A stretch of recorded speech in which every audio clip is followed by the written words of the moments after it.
Muy buenas tardes a todos ustedes. Les agradecemos la oportunidad que tenemos de conectarnos a través de esta plataforma de Zoom para escuchar, para estar atentos a los temas de actualidad y en esta ocasión tener la oportunidad de participar de una charla que muy generosamente el padre Pedro Astorga Guerra nos va a hacer el favor de compartir. El día de mañana, 1 de noviembre, es la festividad de Todos los Santos y el próximo lunes, 2 de noviembre, es la conmemoración de los fieles difuntos. Y para ello el padre Pedro Astorga pues ha tenido a bien compartir este tema con sus implicaciones cristianas y también para contrarrestar un poco esta fiesta que se ha ido pues haciendo popular entre jóvenes y niños, sobre todo la fiesta del Halloween. No pertenece a nuestra tradición ni católica ni mexicana.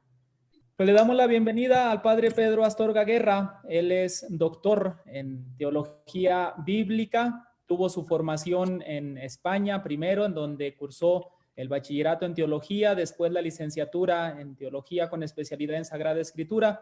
Después hizo su doctorado en la Universidad Pontificia de Gregoriana de Roma, en donde se doctoró en teología bíblica. Actualmente él es profesor del Seminario Mayor de Sagrada Escritura.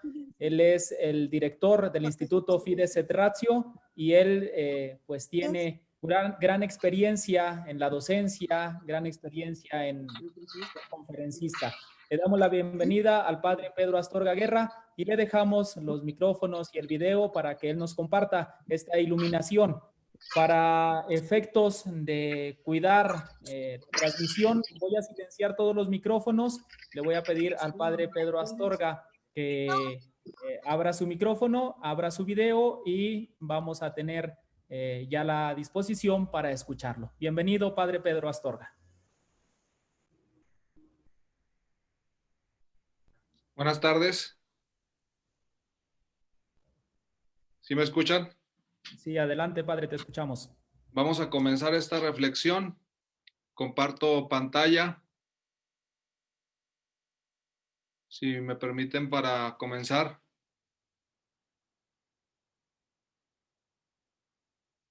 Si no, mientras que lo solucionan para compartir pantalla, comienzo con la reflexión. También para dar oportunidad a las personas que se están conectando y puedan también enterarse de lo que estamos hablando y de lo que vamos a compartir.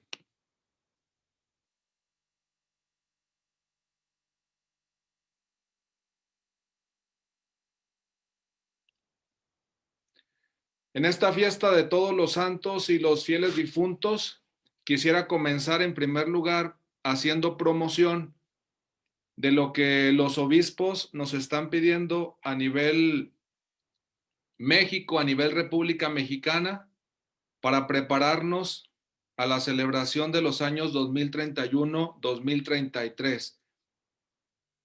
La semana pasada tuvimos una reunión de los encargados o participantes de la Comisión Profética. Un servidor forma parte de la animación bíblica de la pastoral, una de las dimensiones que forma parte de la Comisión Profética. Y se nos ha indicado que este es un instrumento muy valioso para llevar adelante nuestra pastoral y nuestra misión en la iglesia. Hay que darlo a conocer, este proyecto global de pastoral, para que todos los fieles, todos los laicos, todos los sacerdotes, todos los obispos, en comunión podamos hacer de este país y de la religión que está en México una religión más fructífera y una nación que viva con mayor intensidad el misterio de Jesucristo en su muerte y resurrección, que celebraremos en el 2033, 2000 años de la redención, y también una nación mexicana que se sienta identificada con sus orígenes por los 500 años de la aparición de Nuestra Señora de Guadalupe. Por eso está el 2031. Nuestra Señora de Guadalupe y el misterio de la redención como acontecimientos que nos animan a reflexionar, a repensar y a salir nuevamente con entusiasmo a realizar la misión que el Señor nos ha encomendado y que su Madre, Nuestra Señora de Guadalupe, también desea con gran intensidad. De manera particular, en el número 83 de este proyecto se nos dice, y en este sentido muy importante porque genera una atmósfera para esta reflexión, en la que nos presentamos con humildad ante el pueblo de Dios y ante los que no piensan como nosotros o los que están dudosos en relación a su fe cristiana. Dice este proyecto, los obispos dicen lo siguiente: somos conscientes que la identidad cristiana de la cultura mexicana presenta ya algunos deterioros. Esto es muy importante, es actual. Esta reflexión el día de hoy no es nada sencilla, porque la identidad cristiana de la cultura mexicana está fracturada. En realidad, así como ha sucedido en otros ámbitos, y esto se reflexionaba en la reunión que tuvimos de Comisión Profética con los expositores, tanto Rodrigo Guerra como Amos Urrutia y Palafox, que en realidad también la pandemia del COVID ha venido a manifestar las debilidades pastorales que se encuentran en la iglesia, así como ha afectado la economía, la vida de las personas, el sistema de salud, el sistema político. La iglesia no es ajena a este tipo de situaciones y también ha venido a revelar las fracturas que tenemos como cultura mexicana y como identidad cristiana. Si estábamos fragmentados y encontrábamos mucha dificultad para saber quiénes somos o qué debemos hacer como cristianos, esta situación nos vuelve a poner en dificultad. Y como pedimos y oramos siempre, podemos salir con mejores resultados con la ayuda de Dios de esta situación, porque nos permitirá repensar muchas cosas también en la iglesia. Este mismo número dicen los obispos. Ellos se dan cuenta y todos lo sabemos, inclusive en nuestro país, con una mayoría de personas que se manifiesta católica, se percibe cierto rechazo a la iglesia como institución. Sufrimos la crisis que en realidad ha venido arrastrando el mundo desde el año 2000, la crisis de las instituciones, donde las personas que manifestaban la verdad, un fundamento, ahora se encuentran en graves problemas. Las instituciones frente al individualismo, la comunidad frente a lo que cada quien pueda pensar o vivir. La iglesia también es una institución y sufre, incluso también de parte de los católicos, un cierto rechazo. Los obispos reconocen también que hay un creciente descontento con sus estructuras. Hoy en día hay muchas opiniones y en relación con el tema que tratamos el día de hoy, también las redes sociales están bastante cargadas de opiniones, de reflexiones, de imágenes, de información. Y también se manifiesta descontento muchas veces, no solo con las estructuras, sino varias iglesias tienen dificultades con las personas, no alcanzan a responder de la manera correcta y se genera también muchas veces un ambiente de violencia que es preciso cuidar y que es preciso mantenerse en un cierto grado de moderación, como insistía también en una de sus conferencias Rodrigo Guerra de la diócesis de Querétaro. Y finalmente los obispos dicen que hay un antitestimonio de muchos de sus pastores. La crisis de la iglesia también está en los pastores. Hoy más que nunca necesitamos una formación permanente más sólida. Las debilidades se acentúan con mayor facilidad. La humanidad salta más fácilmente también por las crisis, por las situaciones, por las dificultades. Y las noticias también acentúan normalmente una situación negativa que una positiva, a veces no con mala intención, sino por dar a conocer la verdad. Sin embargo, esto no manifiesta, sino que tenemos que esforzarnos más en la formación de los pastores y cuidar también la formación de cada uno de los fieles para que se manifieste también de alguna forma un testimonio creíble.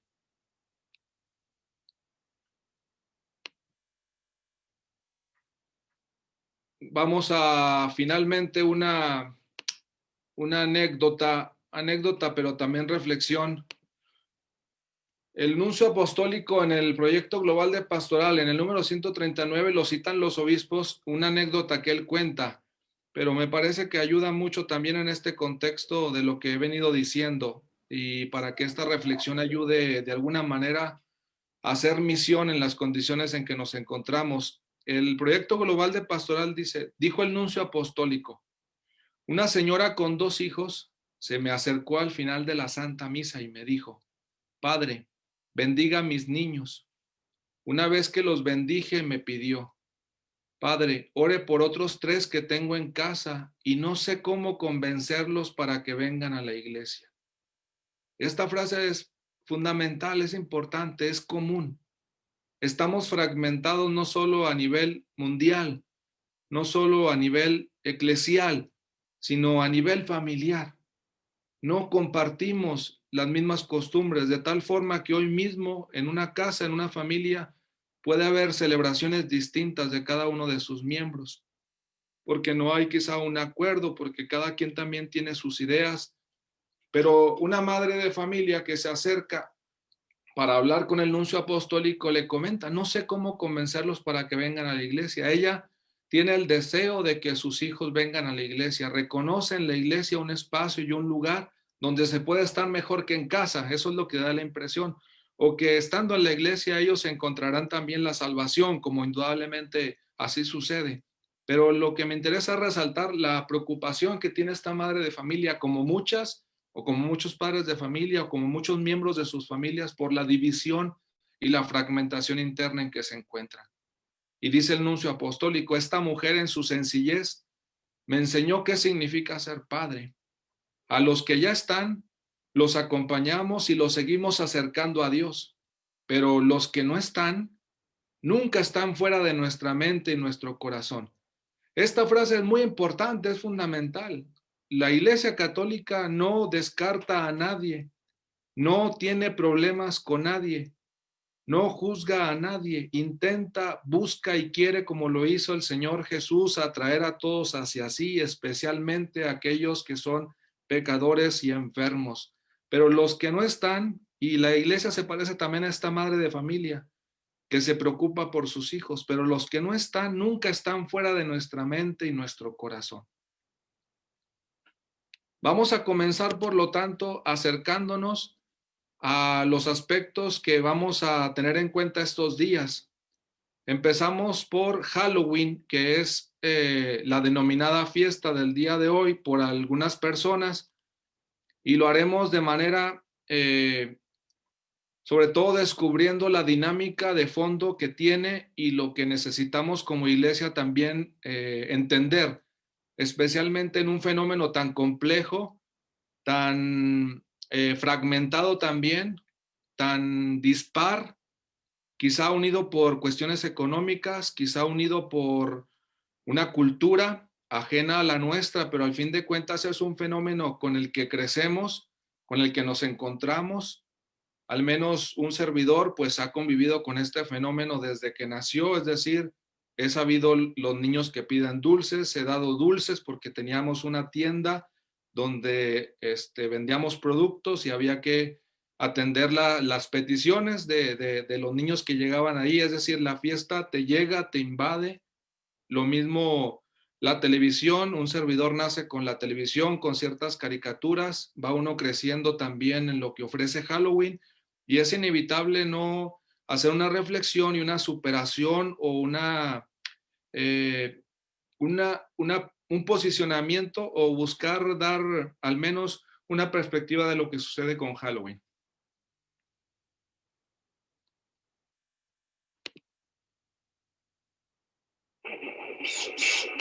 Vamos a comenzar en el 1969.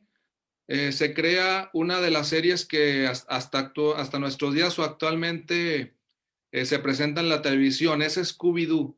Scooby-Doo, por su creador, junto que en Warner Bros., actualmente Warner Bros. Y otros creadores de cómics, tienen una intuición de presentar unas caricaturas con siempre con fantasmas, con elementos terroríficos, y al final de cuentas, de todas maneras, en Scooby-Doo siempre hay una explicación racional. Scooby-Doo todavía entra, es el año en el que, aunque hay un acercamiento a lo fantasmagórico, a lo fantástico, se termina encontrando una explicación racional.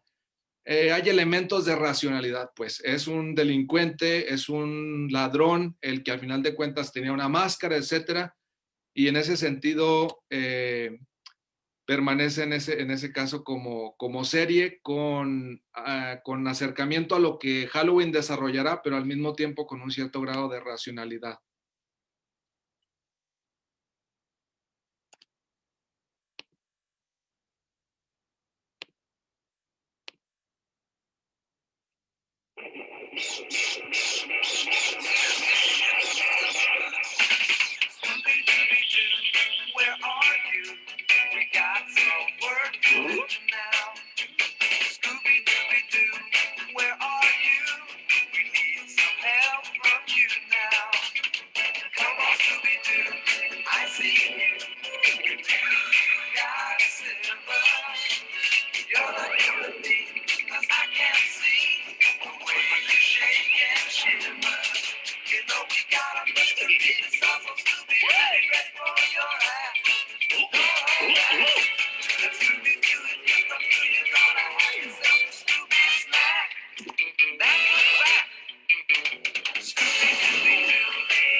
Ahí tenemos más o menos unos elementos de miedo, de solución, al final de cuentas triunfo de los personajes, pero ya hay elementos ahí, ustedes pudieron observar algunos de los personajes que se harán famosos en los años posteriores.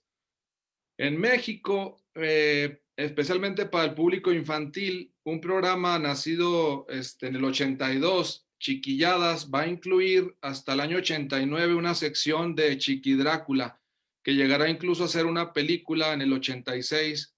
Obviamente el mismo personaje o el mismo actor, Carlos Espejel, pero también refleja lo que empezaba a parecer como una cuestión cómica entre el miedo, pero al fin de cuentas ya son elementos que se van internando en la cultura y que van permeando también la misma.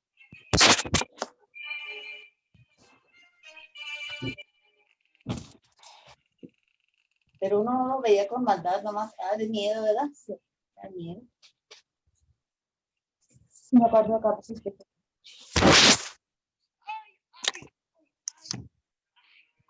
Yo no debo decir. Sí.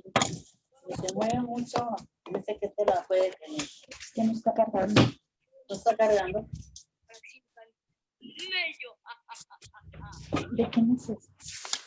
Qué bello. ¿Trae otro? No, si no sirve ese. Eres mi víctima. ¿Dónde está? Dime dónde está. Está mi botiquín. Las botitas esos que se abren así. Ajá. Así. Ajá. En la segunda de la pared para acá. Tenemos ahí, por lo tanto, una serie, un programa, un algo de comedia, pero donde se manifiesta ya un Chiqui Drácula, es decir, un niño que empieza ya a disfrazarse también de uno de los personajes más famosos que ahorita analizaremos también su perspectiva desde de un ámbito literario. Indudablemente el tiempo ha pasado, hoy nos enfrentamos a otras situaciones, es decir, hoy estamos siendo testigos de nuevas cosas y el encuentro con Halloween sigue siendo también muy cercano, especialmente a través de las redes sociales, no solamente por lo que sucede en las calles, pero es un fenómeno que está presente y con el que nos encontramos como decíamos. Estos son algunos de los retos que se dan actualmente. All the good girls go to hell. 'Cause even God herself has enemy seem to change. The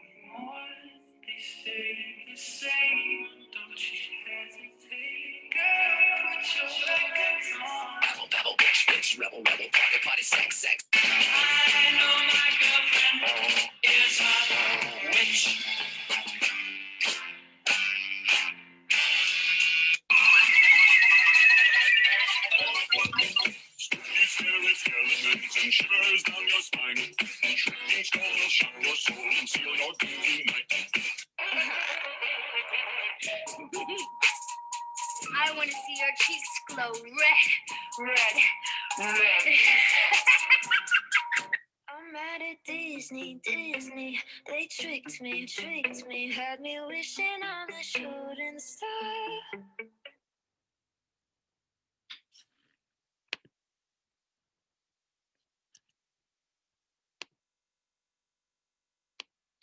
Como pueden observar, la llegada de las redes sociales, sea Facebook, TikTok, las que podemos conocer, traen también como consecuencia una mayor difusión también de otras perspectivas que tenemos que nos llegan, que incluso alguien puede participar, es decir, y el tema está ahí, sigue siendo un tema importante, incluso ahora a nivel de retos, cómo hacer presente de alguna manera Halloween o el disfrazarse, lo que comenzaba, les digo, año 1969, por poner un ejemplo, con una caricatura de algunos personajes aún con racionalidad al final, o se encontró una explicación racional al misterio. Tenemos un niño que se divierte siendo Drácula, asustando, dando mello, como él dice, y tenemos también ya actualmente, más bien no observar a otros, sino decidir también, quizás es el paso más importante que veremos en la evolución, ser uno mismo también otro monstruo, transformarse también en otra persona, participar o tener varias identidades, que es la fragmentación actual de la persona, lo que estamos viviendo. Por lo tanto, yo creo que la línea fundamental para valorar lo que está ofreciendo Halloween es desde el nivel de antropología y antropología cultural, es decir, hay elementos de muerte y de vida, y claramente Halloween se va a apuntar, por un lado, a destacar elementos de muerte y con características de muertos que regresan a la vida y de una inmortalidad mal alcanzada, etc. De hecho, el origen del actual Halloween, la mayoría de estudiosos la encuentran en el ámbito celta, en una fiesta en honor a la deidad de la muerte. Los pueblos antiguos normalmente vivían el año en dos ámbitos, es decir, estaciones de muerte y estaciones de vida. Obviamente la primavera será la estación de vida, donde todo florece, pero llegado el mes de octubre, noviembre, el otoño, etcétera, hasta el invierno, pues es toda la sensación también de la muerte, e incluso se tendrá siempre en cuenta pasar este momento celebrando o festejando a esta deidad, pero era muy importante en la antigüedad esto, con la esperanza de que los campos y los seres vivos despertarían en la próxima primavera. En ella, en esta estación de la muerte, los campos y los seres vivos dormían a la espera de la próxima primavera. Esto sí es muy importante porque los pueblos antiguos normalmente sí equilibran en general estos dos ámbitos. Y el cristianismo florecerá precisamente porque sabrá muy bien conjugar ambos aspectos de la muerte y la vida, sobre todo con el misterio pascual de nuestro Señor Jesucristo. Pero obviamente los equilibrios siempre son muy difíciles. Entonces, viene una inclinación en la estación de la muerte. La evolución necesariamente tiene que ser hacia lo terrorífico, al horror. Y en este caso, Halloween satisface todo esto. En el reino del horror, comenta uno de los estudiosos de las películas del horror, dice, el ser humano es fundamentalmente incierto. Entonces, lo que sucede con Halloween, pues queda como anillo al dedo también por una época posmoderna. Vivimos una época de incertidumbres, de muchos miedos. Y no necesitamos inventar fantasmas o seres extraños. Con la misma ciencia o con lo mismo que nos está sucediendo actualmente, podemos darnos cuenta que estamos muy lejos de que seamos claros, de que todo esté definido de una forma firme y perdurable. Los contornos del hombre se deslizan hacia categorías inhumanas.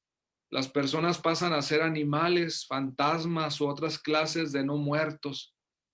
Halloween, digamos, desarrolla, explota esta dinámica que está contenida en la naturaleza humana de miedo, de terror, de horror, e intenta al menos manifestarlo y salir de él de alguna manera, o que la persona vistiéndose o transformándose crea que domina el miedo, el terror, el horror, es decir, no tengo miedo, no me asusta.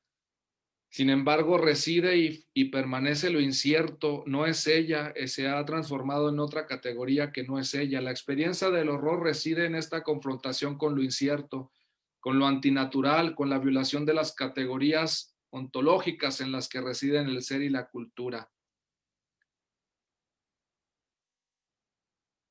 Y si se conjuga el miedo, por otra aparecen deseos de inmortalidad, que es lo que manifiesta también el vestirse o el tratar de atender a ciertos personajes de los que se ha nutrido Halloween.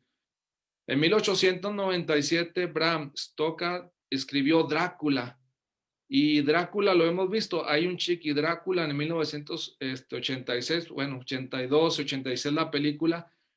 Se hace el personaje más famoso indudablemente, pero atendamos bien de qué se trata, es decir, son anhelos de inmortalidad. ¿Por qué? Porque Drácula se alimenta de sangre humana, no quiere morir. Cuando bebe sangre, deja atrás su aspecto de anciano de pelo blanco, es lo que se narra en las páginas de la novela. Abren la tumba, se da cuenta que ese anciano que había visto ahora está joven. ¿Qué pasa? Y se asusta el que descubre eso e intenta huir antes de que le pase también lo mismo de que le chupe la sangre. Y se convierte en un gran atleta de cabello oscuro. Miren, lo que manifiesta Drácula, o sea, indudablemente tiene más cosas la novela, pero desde el punto de vista literario y su influencia es lo que muchas veces intentamos hacer todos, el deseo de inmortalidad, conseguirlo a toda costa.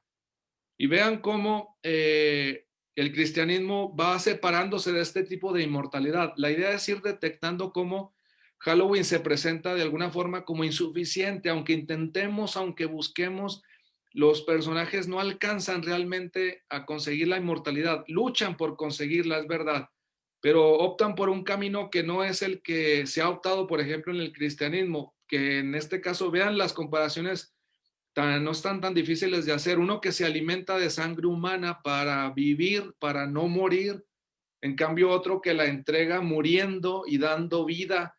Son dinámicas totalmente opuestas, pero al mismo tiempo responden a un mismo deseo, pero diferentes caminos.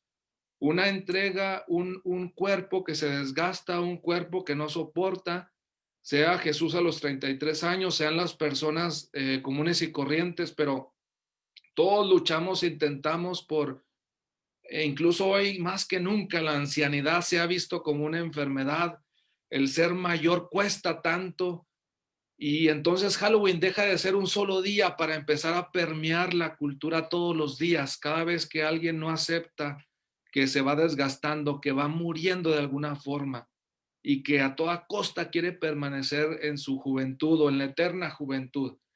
No es nuevo, me refiero a que ese deseo está ahí implícito en la naturaleza, pero ahora cuando uno quiere tener los medios para hacerlo, se resiste y a toda costa quiere conseguir mantenerse bien, ser inmortal. Y la fe cristiana por eso intentará meterse en las entrañas humanas, a veces más difíciles, y al mismo tiempo darle la respuesta fundamental. El otro personaje obviamente famoso de Halloween es la momia. Todo el siglo XIX está lleno de la cultura de Egipto. De manera particular, pues da lugar a una novela sencilla, pero al mismo tiempo con grandes repercusiones, porque va a llegar muchas veces a dar elementos para el cine, de Théophile Gautier. Y entonces vemos un poquito también la misma dinámica. Un mal camino para obtener la inmortalidad, no porque la momia lo desee, sino que es parte de la cultura. En Egipto, en realidad, se prefiere conservar a toda costa el cuerpo. Vean que en Drácula es conservar a toda costa el cuerpo vivo. En la momia es conservar a toda costa el cuerpo muerto, con la creencia de que efectivamente si se destruye el cuerpo, se destruye toda la persona. Hay una acentuación, sí, del alma, pero de un alma que necesita a toda costa ese cuerpo. Y como no alcanza por el embalsamamiento a destruirse, pues queda siempre ahí un paso entre la vida y la muerte que no llega a concretarse. El deseo de inmortalidad nuevamente mal ubicado, es decir, o todavía insuficiente, en el que obviamente es un problema siempre difícil tratar de unir la relación entre el cuerpo y el alma. El mismo cristianismo siempre tratará de unir estos elementos y dar una explicación, unidad de la persona, a veces demasiado acentuando una cosa, demasiado otra. Sin embargo, veremos que la resurrección dará finalmente una respuesta convincente de lo que sucede y de la cualidad que tiene el cuerpo humano y de lo que celebramos efectivamente también en la fiesta de los fieles difuntos. El otro personaje de Halloween que en realidad representa también muchas de las situaciones que tiene esta fiesta es el hombre lobo. A diferencia de Drácula de 1897 o de la novela de la momia de 1857, tenemos el hombre lobo que es el más antiguo de los mitos. Está desde narrado por Hesiodo en los griegos, por Erastótenes, y en ese sentido representa en su faceta inicial un sacrificio, una paga, porque los dioses castigan a ciertos hombres por no respetarlos como dioses, haciendo los hombres lobos. Pero ya el mismo Platón en su obra La República, en el libro 8, va a acentuar precisamente o transforma este mito en la imagen del tirano, del violento, del hombre que efectivamente no respeta las leyes, el hombre que sacrifica a las personas con tal de mantenerse en el poder. Y en ese sentido, por eso el lobo va a ser el cruel, el sanguinario, el violento, que realiza su vida de noche vinculado a la muerte, que habita en el bosque, en ámbitos incultos, ajenos al orden y las normas ciudadanas. Es un animal dotado de valores idóneos para simbolizar el paso de lo civilizado a lo incivilizado y de lo racional a lo irracional. Alimentar, por lo tanto, este personaje es también alimentar muchas de las situaciones que vivimos actualmente: violencia, irracionalidad. Y por eso en ese sentido les decía, si hay algunas características de Halloween, de comedia, de diversión, de entretenimiento, tiene también detrás un fuerte grado de mal camino de búsqueda de inmortalidad y también un camino de violencia cuando no se sepa controlar, cuando no se sepa entender. De tal forma que no nos puede llevar realmente ni al descanso eterno, ni a la vida real o a la paz en la sociedad. Son riesgos latentes que están siempre en nuestros personajes, a menos de que las personas efectivamente sepan entenderlos y sepan asumir la posición en la que se encuentran. Y obviamente últimamente tenemos desde el año 2000, 2010, con mayor acentuación también, la creación de los zombies, la reflexión sobre los zombies, que inundan efectivamente las pantallas, las series, la literatura, y que más allá de lo que impliquen en cuanto la idea del creador, vamos a decirlo así, son múltiples las interpretaciones que tienen y forman parte también y se unen también a este ámbito de miedo, de irracionalidad y de inmortalidad, pero se pintan y son prácticamente ya muertos que caminan. Entonces el género zombie prácticamente bajo la pretensión de su narrativa esconde un mensaje fuertemente atractivo y revelador del hombre y la sociedad, es decir, la muerte en vida, muertos que están vivos y vida en la muerte. No todo termina en la muerte, se puede seguir viviendo y entonces vuelve otra vez la confusión, vuelve otra vez las interpretaciones, vuelven los problemas sobre quién está realmente muerto, quién está vivo, vuelven las interpretaciones políticas, sociales, de quienes estamos muertos de alguna forma aunque estemos vivos, etcétera, por unas ciertas razones o por el mismo sistema económico, por el mismo sistema de vida, etcétera. Es decir, el género zombie presenta múltiples interpretaciones, pero está allí presente desde quizá nutriendo también Halloween y al mismo tiempo dando lugar a otro tipo de reflexiones, pero que en definitiva nos vuelven a hacer reflexionar sobre la relación entre qué significa realmente estar vivo, qué significa estar muerto. Dejamos Halloween y pasamos a México. Me parece que es necesario dentro de la fe cristiana valorar mucho nuestra propia identidad y lo que nos ofrecieron los pueblos antes de la llegada de los españoles y luego también lo que nos ofrecieron los misioneros para llegar y saber los lugares que tenemos y dónde nos encontramos. Octavio Paz en su obra Laberinto de la Soledad dedica una reflexión al Día de Muertos, etc. Y es interesante también rescatar este peligro que él advierte y que la fe cristiana tiene que atender. Para el mexicano moderno, dice Octavio Paz cuando escribió esta obra, la muerte carece de significación. Esa es una frase muy fuerte, porque si bien el lado de Halloween parece que todo tiene significado, al menos en los personajes, muy vacío, muy temporal quizá, pero con fuertes connotaciones, digamos, en la sociedad o lo que trae de reflexión, es verdad, pero aquí dice Octavio Paz, la muerte puede carecer de significación y al mexicano le puede dar lo mismo estar vivo que estar muerto.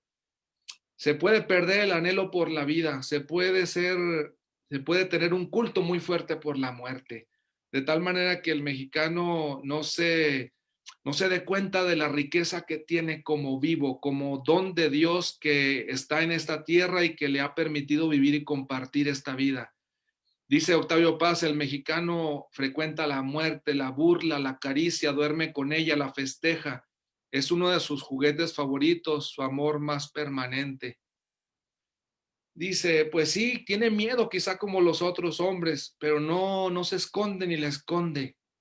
La contempla cara a cara con impaciencia, desdén o ironía. Y por eso quizá cuesta también tanto estos días vivirlos con tranquilidad o al menos en familia o más en paz, porque necesitamos fuertemente celebrar la muerte, necesitamos fuertemente tener un contacto con los que nos han dejado, pero al mismo tiempo refleja que no hemos alcanzado también a estar satisfechos de lo que sucede con la muerte, no estamos satisfechos con lo que sucede con nuestros fieles difuntos. Se necesita seguir haciendo cosas, se necesita seguir presentando cosas, se necesita también buscando y haciendo que estén en paz. Es decir, hay una fuerte preocupación y esto ojalá que no quede así, que la muerte carece de significación. Ojalá que Octavio Paz no tenga razón definitiva en esto, que podamos darle una significación y que podamos darle una significación cristiana, que es la invitación, la misión que estamos realizando. La muerte tiene un significado y el cristianismo se lo ha dado. Y los elementos que tenemos de nuestra patria y de nuestro México nos ayudan a buscar y a encontrar esa significación. De tal manera que otro sentido puedan tener también las frases, si me han de matar mañana, que me maten de una vez.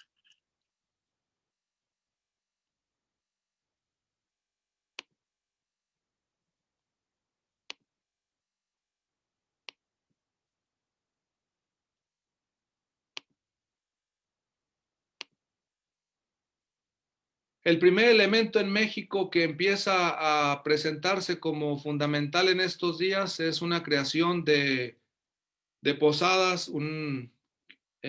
Graba esta Catrina, más adelante llamada así, en una pintura de Diego Rivera, pero originalmente diseñada o ideada en 1910, presentada en 1913 como la calavera garbancera. Y entonces, a diferencia de los personajes de Halloween, empieza a descubrirse en México otro tipo de dinamismo, el de las calaveras. Y en este caso es una crítica, se utiliza para criticar a las señoras ricas de aquel tiempo que añoraban siempre lo europeo y rechazaban lo mexicano. Las que hoy son empolvadas garbanceras pararán en deformes calaveras, salió en este diario en 1913. Y en definitiva, Posada lo que acentúa es que la muerte es democrática. Morena o güera, rica o pobre, todos terminan de la misma manera, decía él.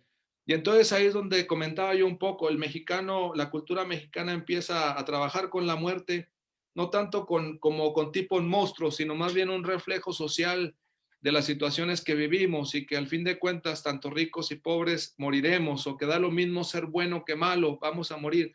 Y si me han de matar mañana, que me maten de una vez, etcétera, como dice la canción originada de la Revolución Mexicana de Valentina, que es donde permanecen estas palabras, y tantos otros corridos que suenan y que que animan el corazón de los mexicanos, indudablemente, porque son canciones que llegan, pero al final de cuentas también han de demostrar que necesitamos superar también esos deseos e inclinarnos por dar un sentido también a estas calaveras, que aunque es verdad efectivamente que todos tenemos un mismo destino de la muerte, no es el destino final. Ese es el punto importante dentro del cristianismo, no es el destino final, ni mucho menos hemos nacido para morir definitivamente. El Señor que nos ha creado también tiene el mismo poder para resucitar nuestros cuerpos de la muerte. Y el mismo Señor que envió a su Hijo Jesús también no dejó que experimentara la corrupción. Diego Rivera en su mural ya en 1957 efectivamente vuelve a recuperar ya no la calavera garbancera, sino la Catrina completa. Se pinta él como niño al lado derecha y también posada a la izquierda. Y entonces ya tenemos esta figura de la Catrina nuevamente con un sombrero muy elegante, vestida para acentuar nuevamente esa ambivalencia entre tener los bienes materiales y también creer que por añorar incluso lo extranjero siempre será mejor lo que está afuera y menos lo que tenemos como mexicanos o lo que tenemos dentro. Por eso el altar de muertos sigue siendo una oportunidad muy grande para hacer una conexión entre lo que significa la experiencia de la muerte, la experiencia de los fieles difuntos y la experiencia de la resurrección. Obviamente, no siempre los altares de muertos tienen una significación cristiana porque heredamos y porque tenemos que compartir y tenemos que entrar al diálogo cultural y la inculturación y la lucha siempre constante, pero es una oportunidad que creo que no debemos de desaprovechar y en ese sentido son buenas las iniciativas y lo que nosotros pedimos también como arquidiócesis y como iglesia de preparar siempre un altar de muertos. Lo digo porque eso está muy presente en México. Aquí vamos a ver lo que se presentó hoy precisamente de altares de muertos que no se pueden visitar y que el Instituto de Cultura Mexicano pues hace también de manera virtual. En este caso, obviamente, más bien rescatando lo prehispánico y no tanto lo cristiano, pero vale la pena tener algunos elementos que nosotros también valoramos y que podemos darles un significado todavía más pleno.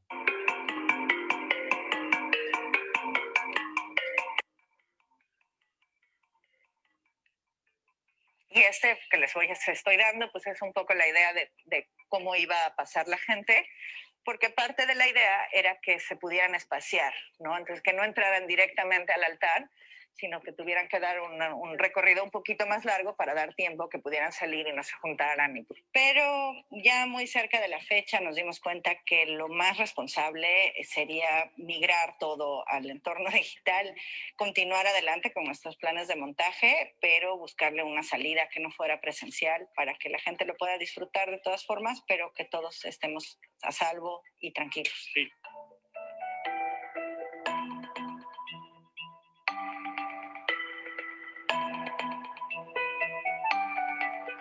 Este desapego de la materialización, de hay que ser un poco más espirituales, un poco más humanos, más no tan apegados a lo material. Finales de junio me puse a plantar cempasúchil, cuidarlo, es una planta muy delicada, por lo menos acá yo creo que es muy delicada, no es endémica de Estados Unidos, entonces acá como que sí es más delicada crecerla, pero sí es plantarla, germinarla, cuidarla, transplantarla y ahora ya afortunadamente empezó a dar sus flores.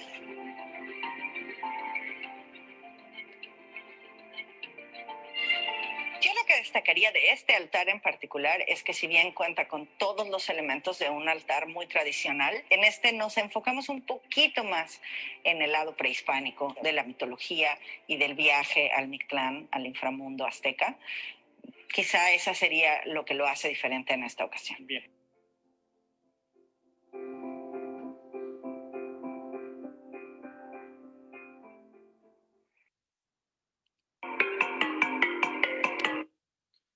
De ahí que lo que necesitamos con, por ejemplo, este altar que hacen ellos en muchas partes de México, nosotros podemos ofrecer un altar de muertos con sentido cristiano.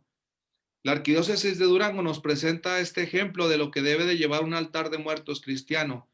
La flor de cempasúchil, que se mencionó, por ejemplo, en el video, es la flor que por su aroma sirve de guía a los espíritus de este mundo. La cruz, el símbolo utilizado como la veneración de los muertos y en definitiva signo del misterio pascual de Cristo. El pan, representación de la Eucaristía. Y en otros altares se propone también poner incluso hasta 7 signos, sean calabazas, otros productos para hablar de los 7 sacramentos. El agua refleja la pureza del alma, la imagen del difunto, por supuesto, en honor al ser querido, la comida, los platillos que gustaban a quien se dedica al altar, para establecer también esa relación entre el pan de la Eucaristía y el alimento corporal, tan importante dentro del cristianismo. Las calaveritas de azúcar, las calaveras, alusión a la muerte precisamente, a la que no la negamos, pero a la que queremos darle un sentido. Las velas, indudablemente veladoras y cirios, símbolos de la luz de Cristo, el papel picado, la representación del Día de Muertos e incluso tantas formas artísticas de representar y de manifestar no solo respeto a la muerte, sino la búsqueda de un significado cristiano y un recuerdo de honra, de veneración, bueno, más veneraciones en relación con los santos, pero de honra y de recuerdo de los fieles, difuntos y de nuestros seres queridos. De los santos ahorita todavía hablaremos a continuación, que es la plenitud de esta reflexión, lo que ellos han alcanzado y que Dios concede siempre a quien Él desee por sus obras, por su papel, por su fidelidad a la iglesia. Los niveles la representan los escalones de la vida, y también muchas veces un camino que se hace también en la casa o una forma de llegar, de ir creciendo hasta acercarse a la cruz de Cristo, efectivamente a llegar a participar de ese mismo misterio que empezamos con el bautismo. El copal e incienso, elemento prehispánico, aquí lo tenemos también. En el video pues hace más bien literalmente el altar a uno de los dioses aquí, pero conservamos también copal e incienso como elemento prehispánico que limpia y purifica el lugar. No, como iglesia nunca hemos querido hacer desaparecer nada de lo que teníamos también antes. Diversas situaciones a veces se presentaron, pero también hubo muchísima evangelización y superación y conservación. Hoy muchas de nuestras gentes son gentes mestizas, somos gentes herederas de 2 culturas y esa también es nuestra mayor riqueza. En el caso del seminario conciliar mayor de Durango, se está haciendo un concurso donde los muchachos van a hacer altares de muertos en sus casas. Por la pandemia tiene que ser así, tenemos que estar atentos a otro estilo de formación. Pero el año pasado que celebramos aquí este día, pues hicieron una presentación de altares que es bueno conocer y escuchar. Soy el seminarista Gabriel Esparza y hoy voy a hablarles un poco sobre las tradiciones de nuestra cultura mexicana. El altar de muertos es una tradición que se hace casi desde los primeros misioneros que llegan a nuestro país. En esta ocasión, los grupos de primero de filosofía y segundo de filosofía del seminario hicimos esta ofrenda a Monseñor Fortunato Álvarez, quien fue en vida obispo de Gómez Palacio. Él es originario de la diócesis de Mexicali, en Baja California. Sus estudios fueron de patrística. Dio clases en el seminario de donde es originario y terminó su vida donde fue llamado a la casa del Padre como titular de nuestra diócesis vecina. Que estas tradiciones, mis queridos amigos, no queden en el olvido, sino que las transmitamos a las futuras generaciones para que sepan el amor de nuestros seres queridos que no están con nosotros, pero que de igual manera nos acompañan en espíritu. Muchas gracias.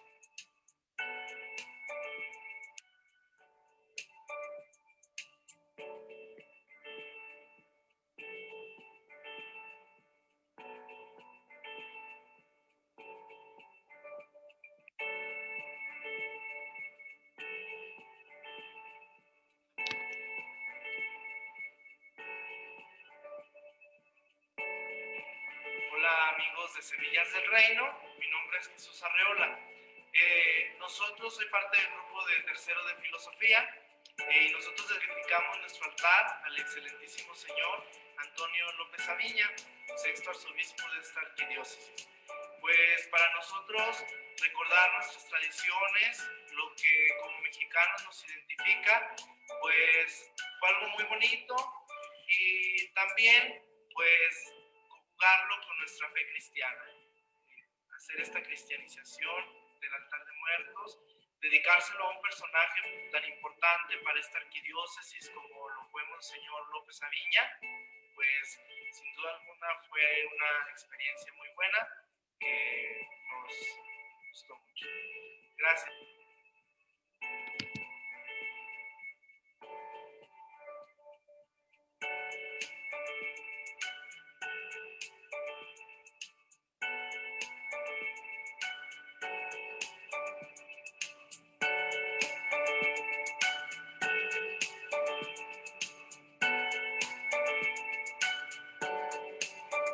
Hola, ¿qué tal amigos? Pues un gusto estar de nuevo con ustedes en este programa Semillas del Reino.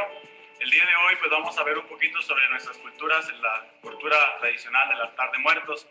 Nosotros como grupo de tercero de teología y segundo de teología hicimos un altar en conmemoración o en honor al padre Jorge Antonio Miranda Cordero, sacerdote que para nosotros significó algo muy importante, un amigo, un sacerdote ejemplar, un sacerdote que acompañó también nuestra formación durante algunos años y pues quien también se encariñó con nosotros demasiado en su enfermedad, en su sufrimiento. Muchos de nosotros en alguna o varias ocasiones fuimos a cuidarlo en la casa hogar sacerdotal, donde pasó los últimos años de su vida. Nosotros quisimos hacer un altar con elementos tanto prehispánicos como elementos cristianos. Conocemos los elementos prehispánicos o los elementos propios de la cultura azteca, que era una cultura en la cual predominaba el esoterismo, la magia, y que el altar de muertos más que nada era una representación de su religiosidad. Para nosotros como cristianos, sin duda alguna, que también era una representación de nuestra religiosidad, pero ahora con unos elementos más teológicos, con elementos que nos hacen a nosotros evocar directamente hacia Dios. Por ello, nosotros hemos cristianizado un poquito los elementos desde el camino que en nuestro tapete iniciamos con Cristo, que Cristo, camino, verdad y vida, con el triángulo que simboliza para nosotros la Trinidad, Cristo inserto en la Trinidad, aquel que se hace hombre y aquel que participa de nuestra humanidad, hace posible que nosotros participemos de la divinidad. También, pues, cada uno de los 7 escalones en los cuales nosotros hemos caracterizado este altar, cada un escalón con sus ofrendas personales, con el pan de muertos, con su fotografía, con los santos de su devoción, pues son elementos que para nosotros significan mucho. Pues, ante todo los invito y los invitamos a que sigan manteniendo vivas estas tradiciones y que sigamos recordando a nuestros fieles difuntos, que los sigamos teniendo presente en nuestras vidas, no a través de un altar de muertos, no a través del recuerdo, sino principalmente a través de nuestra oración. Recordemos que como cristianos el altar de muertos únicamente es un signo que nos evoca a nosotros una representación mayor, que es la representación de la muerte y la resurrección.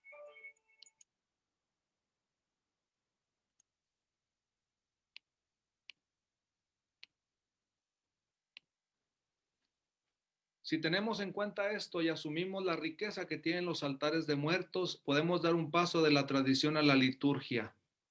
La Iglesia presenta en la liturgia lo más grande que tiene, y en la liturgia se presenta una síntesis indudable de lo que creemos y de lo que esperamos. Desde los inicios, sin renunciar a los banquetes fúnebres y a las libaciones sobre la tumba que se hacían en el Imperio Romano, preferían celebrar la Eucaristía en los cementerios con ocasión de las exequias. Así los cristianos de los primeros siglos asumen costumbres de los romanos, de los griegos, pero añaden elementos importantes, el más importante, la Eucaristía. Y en lugar de los lamentos rituales, elevaban cantos de esperanza con himnos y salmos. Y ahí iniciamos nuestro recorrido para llegar a la solemnidad de todos los santos. Los primeros que reciben culto son los mártires, y hasta nuestros días, al menos en nuestra arquidiócesis, tenemos la dicha de tener 5 mártires: San Manuel Morales, San Luis Bati, San David Roldán, San Mateo Correa y San Salvador Lara. 4 martirizados en Chalchihuita, Zacatecas, y San Mateo Correa aquí en la ciudad de Durango. Estos mártires, si nos remontamos a toda la lista de mártires de la Iglesia, pues también reciben el mismo honor, la misma veneración desde los inicios precisamente de este culto. Fijémonos que se nos dice que empezó todo ofreciéndose un tributo más o menos parecido al de cualquier difunto con los mártires. También se iba la gente a la tumba, estaban allí, pero dice, hay unas ciertas diferencias en el caso de los mártires. Dice, es ante todo un culto que tiene como sujeto una comunidad de creyentes. Es mucha la gente que se acerca con los mártires, ya no es solo la familia. Aquí empieza la diferencia con la muerte de cualquier difunto, no solo familiares y amigos, sino hay una comunidad de creyentes. Es toda la familia de los hermanos en la fe la que rodea al mártir de la propia veneración. Y su aniversario no se celebra el día de su nacimiento, porque la gente se juntaba a celebrar el día de los difuntos, pues según cuando cada quien había nacido, que como actualmente a veces le hacemos, que celebramos el cumpleaños o hubiera cumplido años fulano de tal. En el caso de los mártires, más bien el día de la muerte, el día en que ha padecido la muerte por Cristo. El culto a los mártires, ¿en qué consistía? Miren, se reunían por la noche, había una vigilia nocturna para celebrar este aniversario junto a la tumba, salmodiaban, leían, celebraban el misterio, había cuernos, flautas, música, se leía la Biblia, se añadía la lectura de la pasión del santo, cómo murió, cómo lo martirizaron, que indudablemente se generó para las circunstancias, es decir, la misma celebración del día de la muerte del mártir dio lugar a literatura, a conservación de su historia. La Eucaristía solía celebrarse 2 veces, la primera junto a la tumba y la otra al final de la vigilia. La primera junto a la tumba al final de la vigilia, esto es en vigilia, y la segunda ya por la mañana in die, que se denomina en latín. Tenemos por lo tanto un acompañamiento, una presencia. Si se fijan, en el fondo muchas veces en México se repite esto, especialmente donde la visita a los panteones dura toda la noche, donde hay un dinamismo, unas circunstancias. De alguna forma se refleja y se repite lo que sucedía con el culto a los mártires, de estar en vigilia prácticamente toda la noche, celebrar la Eucaristía para iniciar la vigilia y la Eucaristía para culminar esta vigilia ya en la mañana. Luego, de manera interesante, y en ese sentido llama atención los altares de los seminaristas, porque le dedican los altares a 2 obispos, a Fortunato y a don Antonio López Aviña.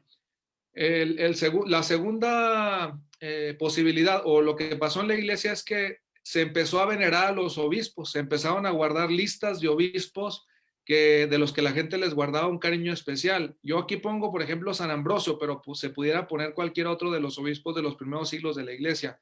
San Ambrosio porque es el hombre que une lo griego con el latín, es decir, él se lee todos los padres de la iglesia en griego, predica eso, bebe de esas fuentes y consigue y da lugar la conversión de San Agustín, que en definitiva será uno de los más grandes padres latinos o de los que escriben todas sus obras en latín.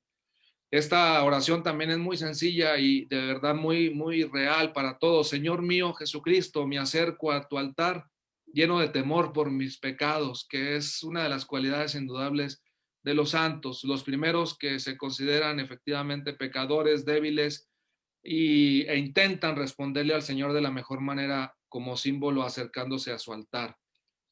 Los obispos dejaban un recuerdo particularmente significativo en las diócesis y cada iglesia local tenía actualizado el elenco de obispos. Recordar qué obispos han estado en las diócesis, y nosotros que cumplimos 400 años como diócesis, pues imagínense el reto que tenemos de recordar a nuestros obispos para atestiguar la propia afiliación apostólica. Las iglesias así, por lo tanto, con mártires, con obispos, van guardando el recuerdo de sus padres en la fe. Pero ¿cuál es el momento importante? Llega un momento en que ya no ruegan por ellos, sino que ruegan a través de ellos, y se empieza a establecer ya el dinamismo de la intervención. Ya no te pido ya no es te pido por el obispo, te pido por el mártir, sino, Señor, a través del obispo, a través del mártir, escucha mi oración. El paso del por al a través de constituye el paso del simple culto de los difuntos al culto de los santos. Ahí ya está una grande diferencia. A los fieles difuntos pedimos por, en el culto a los santos y en su veneración pedimos a través de ellos para que el Señor nos conceda aquello que más necesitamos. De ahí que se va generando en la iglesia la idea, la realidad de una solemnidad de todos los santos. ¿Cuándo comienza esto? Rastreando las fuentes y según lo que indican los libros de liturgia, posiblemente fue San Odilon, abad de Cluny, en el 1048, murió en 1048, pocos años antes habrá instituido esto, conmemoración de todos los fieles difuntos. él empieza a interesarse por esta conmemoración de todos los fieles difuntos. Para los monasterios de su congregación, el 2 de noviembre, ahí vemos ya que se va conjuntando estas dos fechas, un 1 de noviembre y un 2 de noviembre.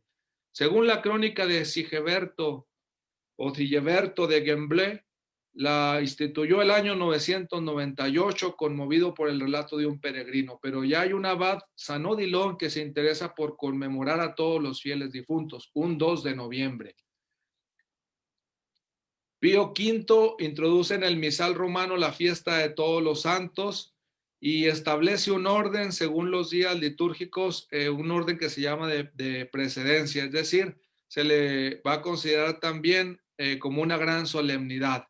Prevalece, por tanto, sobre el domingo, se indica con Pío V en 1566-1572, que duró su papado, sobre las solemnidades particulares, patronos fundadores, títulos de las iglesias, y de caer en sábado sobre las primeras vísperas dominicales. Es decir, aquí habría mucha terminología todavía litúrgica por explicar, pero lo que tenemos que ir destacando es que se van uniendo poderosamente estas dos celebraciones.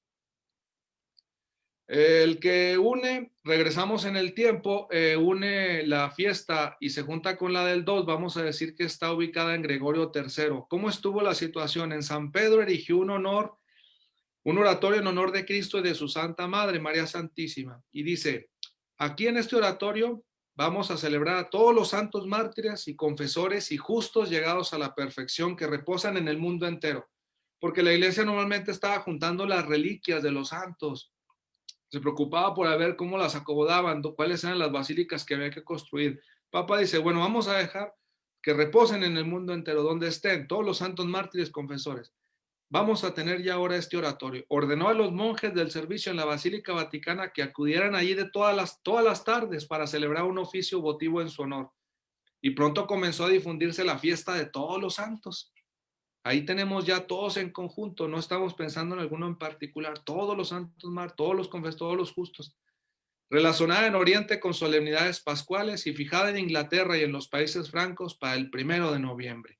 Y aquí es donde ya tenemos casi esa vinculación entre 1 de noviembre, todos los santos, y celebración de los fieles difuntos 2 de noviembre, y apareciendo ya en el misal de Pío V. Sacrosanctum Concilium, que es una de las constituciones del Concilio Vaticano II, de la solemnidad de todos los santos, nos dice lo siguiente, dice, al celebrar el tránsito de los santos de este mundo al cielo, porque vamos a entender el significado que está presente en la liturgia, la iglesia proclama el misterio pascual cumplido en ellos. Fíjense lo más grandioso, lo que hemos venido revisando, es decir, el anhelo de inmortalidad, sea con unos monstruos, sea con unos poderes, sea con unos seres extravagantes, etcétera, o con cambiar con la fragmentación que vivimos, es todo, todos esos anhelos están cumplidos en los santos, el misterio pascual. Y obviamente por otro camino, han ido por otro camino, han entendido su cultura, han ido más allá. Ninguno de ellos es un extraterrestre, hay que entender esto. No están hechos de otra materia diferente a la nuestra. Los santos jamás pensar eso, que son seres como predestinados, entendamos muy bien todo esto. Han hecho un camino, han peregrinado. Por eso proclama el misterio pascual cumplido en ellos. Cumplido es una palabra fundamental desde la Sagrada Escritura. Dar cumplimiento es unir un plan de Dios con el caminar del hombre.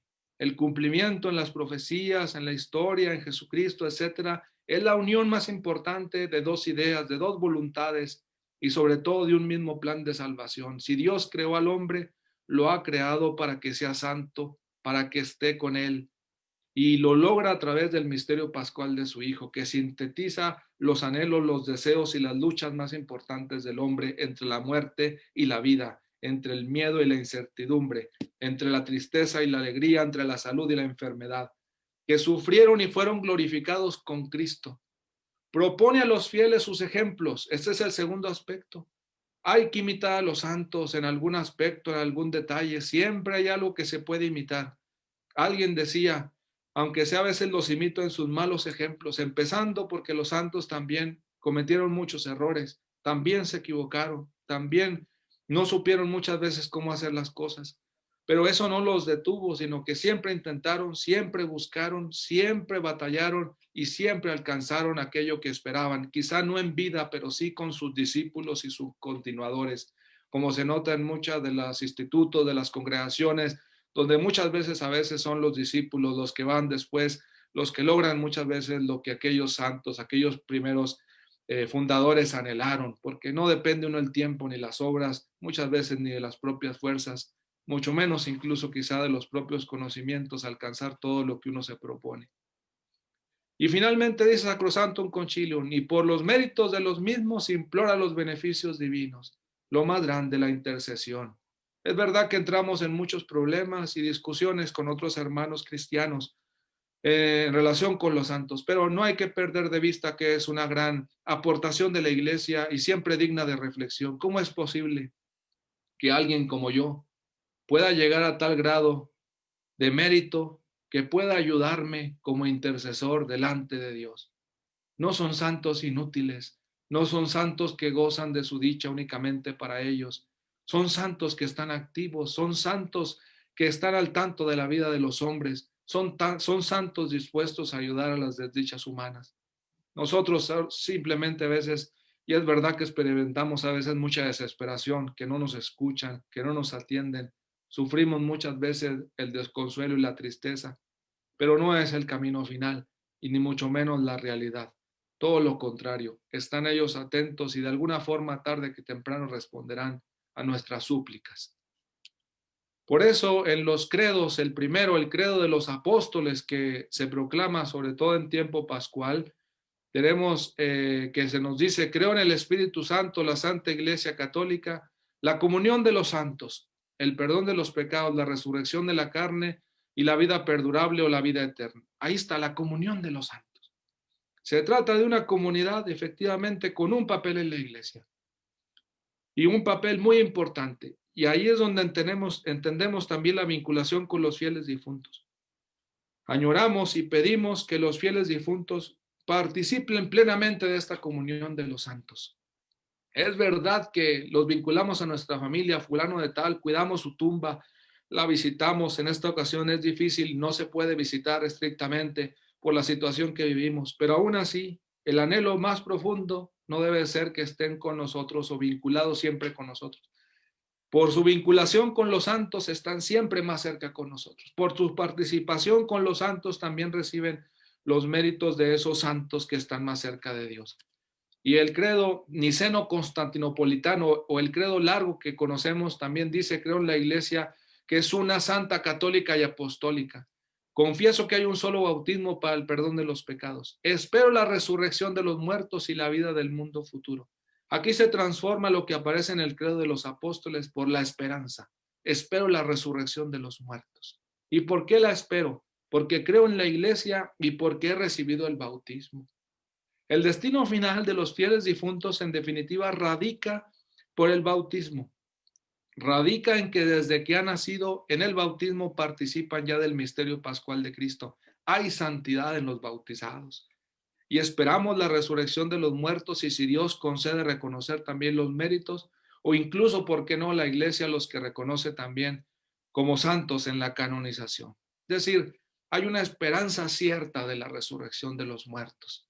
Y lo que anhelan, lo que se queda a medias, como la momia, el hombre lobo, etcétera, lo que anhela uno más permanecer aquí en la tierra son cosas que deben de llevar a plenitud en la participación final en la vida de Dios. Como decíamos, a veces no es tan importante el querer conservar, el querer vivir para siempre, sino el tener la esperanza de resucitar y de participar con este cuerpo débil y que será transformado en la resurrección de todos los muertos, y compartir también la vida con todos los santos, si así Dios lo concede. Es decir, el cristianismo trata de unificar muchísimas de las cosas que se han dicho en todas las culturas y en todas las literaturas. Trata de ofrecer respuesta y trata de ejercitar su mente, su corazón, hacer teología, hacer propuesta, hacer misión, teniendo en cuenta todos estos elementos.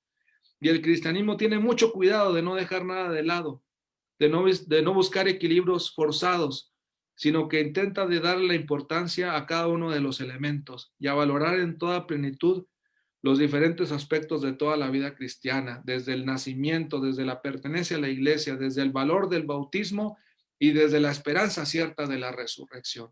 De tal forma que no vamos a contemplar a los fieles difuntos solamente como muertos, sino sobre todo como vivos, porque para Dios todos están vivos, y como gente que ha llegado a la plenitud de la vida en un momento determinado. A veces para uno, jóvenes, niños, muertes injustas, accidentes, etcétera, desde el punto de Dios, cumplimiento de su misión en la tierra. A veces mucho dolor para nosotros que permanecemos en esta peregrinación. A veces mucho sufrimiento, mucho recuerdo. Y sin embargo esperamos y anhelamos encontrarnos otra vez con ellos, como veremos en las oraciones de la liturgia de difuntos. Antes de ver esa liturgia, es muy bonita una oración de San Agustín en su obra de Cura pro Mortuis.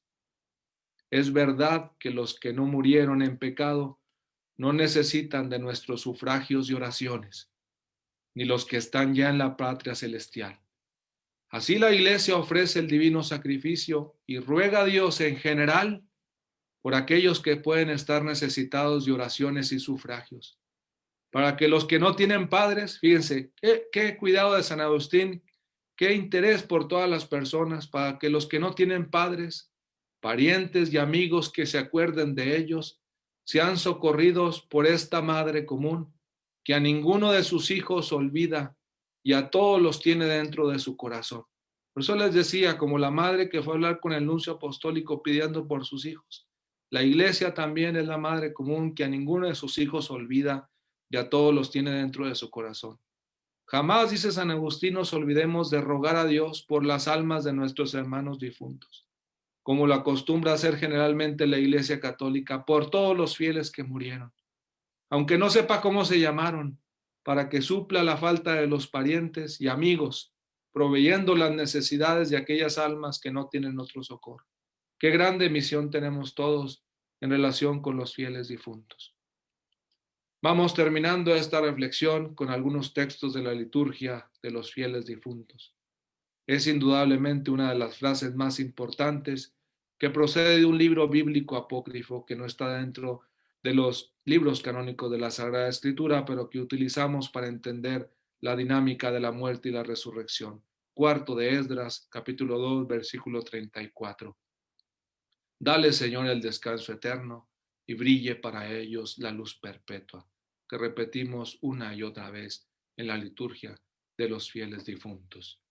También, obviamente, en el canto, en el requiem y tantas otras tradiciones que hemos conservado hasta nuestros días, a través de la música, la meditación, el arte y la palabra, pedimos por los fieles difuntos. Dale, Señor, el descanso eterno y brille para ellos la luz perpetua. Acompañemos, dice la liturgia, con nuestras oraciones a quien por medio del bautismo recibió la adopción de los hijos de Dios y se alimentó en la mesa del Señor, para que ahora merezca la herencia eterna prometida a los santos y participe en el banquete celestial. Fíjense cómo toda la liturgia de los fieles difuntos junta, une todos los aspectos que hemos visto en esta reflexión. Se recibe por el bautismo lo más grande, que es la adopción de hijos de Dios. Se alimenta en la mesa del Señor con la Eucaristía. Todos los anhelos se planifican, tanto de la herencia a veces extranjera que nos amenaza como país, junto con nuestras propias tradiciones, para recibir una herencia eterna prometida a los santos y participar en el banquete celestial. A tus manos, Padre de bondad, rezamos también en la liturgia, encomendamos el alma de nuestro hermano con la firme esperanza, fíjense todas estas palabras, de que resucitará en el último día con todos los que han muerto en Cristo. Nosotros vamos evangelizando y haciendo misión con estas frases, que no son solo palabras, sino es la realidad, la firme esperanza de que resucitará en el último día con todos los que han muerto en Cristo. Es verdad que siempre hablar de la resurrección será lo más difícil para la fe cristiana. Lo ha enfrentado desde los primeros siglos, lo enfrentaron los mismos discípulos desde la resurrección de nuestro Señor. No es nada sencillo, pero al final de cuentas es lo más importante de la fe cristiana. Es lo más sólido al final de cuentas, aunque muchas veces no alcancemos a imaginarlo ni a comprenderlo totalmente, porque somos hombres limitados y que intentamos entender los misterios de alguna manera. pero obviamente que supera toda nuestra capacidad. Y sin embargo es firme esperanza de que se resucitará en el último día con todos los que han muerto en Cristo. Te damos gracias porque la liturgia recoge sensibilidad familiar. Te damos gracias por todos los dones con que lo enriqueciste a lo largo de su vida. Y es lo que expresamos en el altar de muertos, las riquezas de esa persona y que le volvemos a ofrecer. Pero en realidad es con lo que ha sido enriquecido por parte de Dios. En ello reconocemos un signo de tu amor. Fíjense, la celebración de los fieles difuntos nos debe llevar a contemplar el amor de Dios, un signo de tu amor. Y nos debe llevar a celebrar mejor el día de mañana la solemnidad de todos los santos. Con un fiel difunto observamos y reconocemos, es un fenómeno de reconocimiento, este fenómeno tan importante para el conocimiento, para la narratología cognitiva, para los estudios literarios, para los estudios de la mente, el reconocer, el que una persona vea algo más de lo que ha visto, se dé cuenta que algo que había visto en realidad lo vuelve a ver y lo vuelve a contemplar con nuevos ojos. Qué importante este fenómeno del reconocimiento. Y aquí en los fieles difuntos es signo de tu amor y de la comunión de los santos. Dios de misericordia, acoge las oraciones que te presentamos por este hermano nuestro que acaba de dejarnos y ábrele las puertas de tu mansión.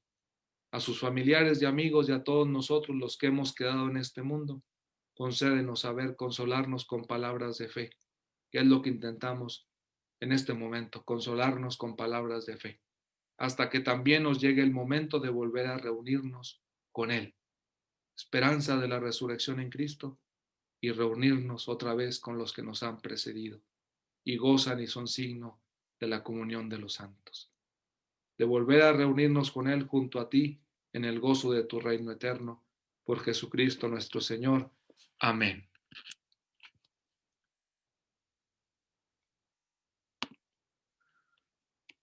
Terminamos así esta reflexión. Me ha pedido el Padre Noé que abra un espacio si alguien quiere hacer alguna pregunta. Adelante.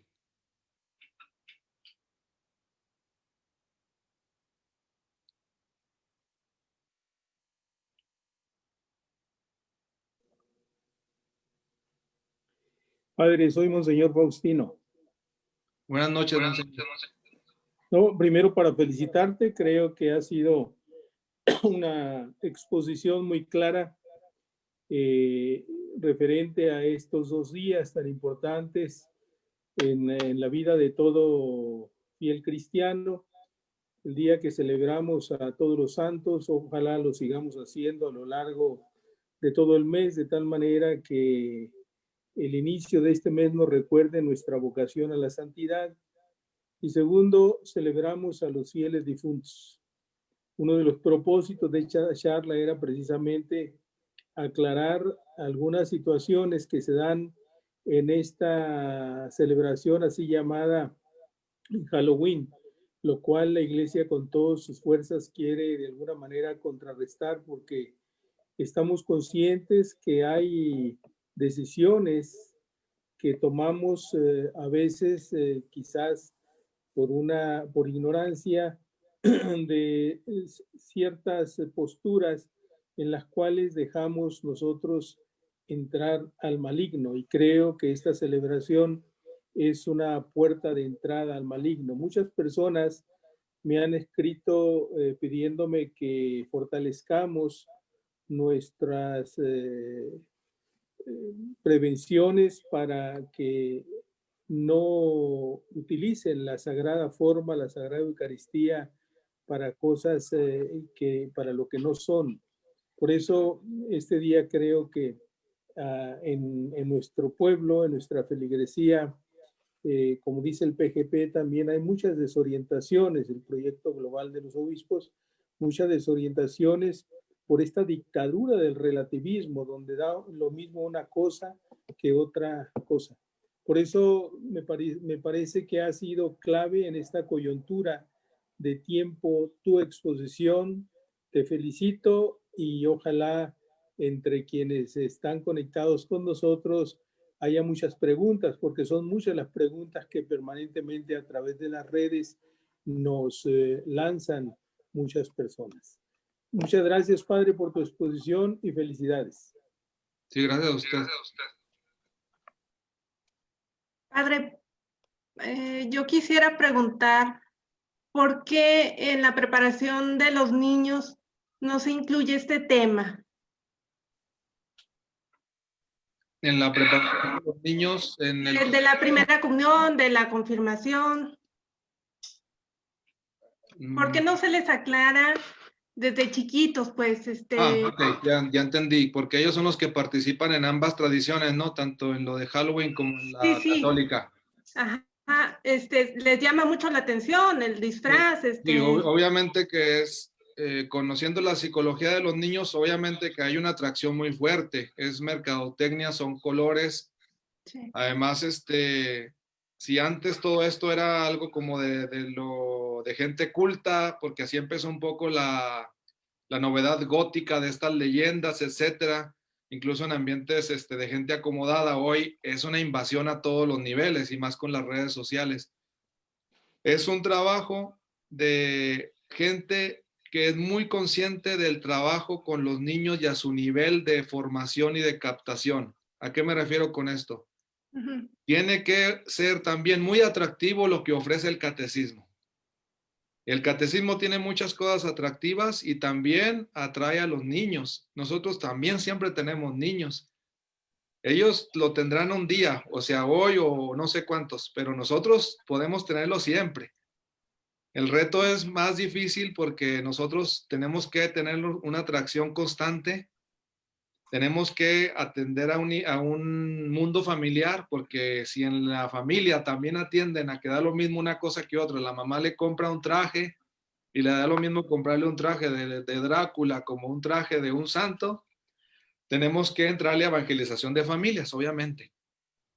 Pero lo que me refiero yo es que la mejor forma, una pues de las mejores para enfrentar una atracción tan fuerte de otro mercado es indudablemente también ofrecer y hacer visible y atractivo lo que tenemos.